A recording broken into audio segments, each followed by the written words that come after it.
श्री कृष्ण कहते हैं कि ऐसे इंसान को संभाल कर रखे जिसने आपको ये तीन चीजें भेंट में दी हो, समय, साथ और समर्पण। धर्म केवल रास्ता दिखाता है, मंजिल तक तो कर्म ही पहुंचाता है। ज्ञानी वह नहीं जो अपने ज्ञान से किसी को नीचा दिखाए।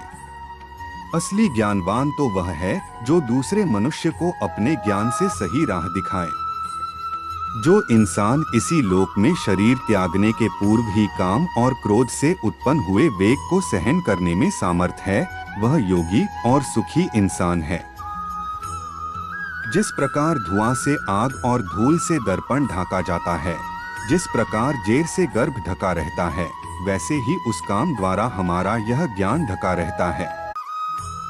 श्री कृष्ण कहते हैं कि जो इंसान दोष दृष्टि से रहित और श्रद्धा युक्त होकर मेरे इस मत का सदा ही अनुसरण करेगा, वो सारे कर्मों के बंधन से छूट जाएगा।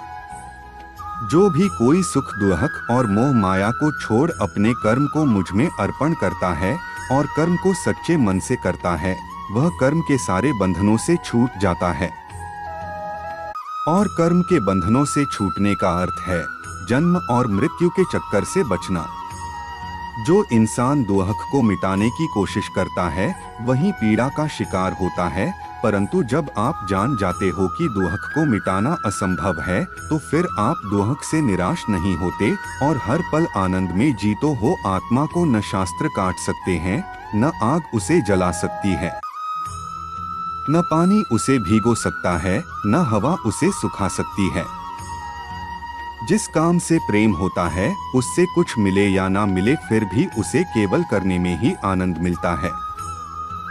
इस संसार में ज्ञान के समान पवित्र करने वाला निसंदेह कुछ भी नहीं है।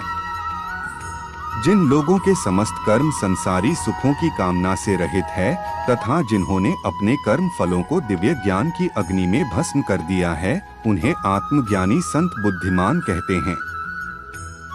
इंसान के जिंदगी में एक वक्त ऐसा भी आता है जब उसे अपने वफादार होने पर पछतावा होता है।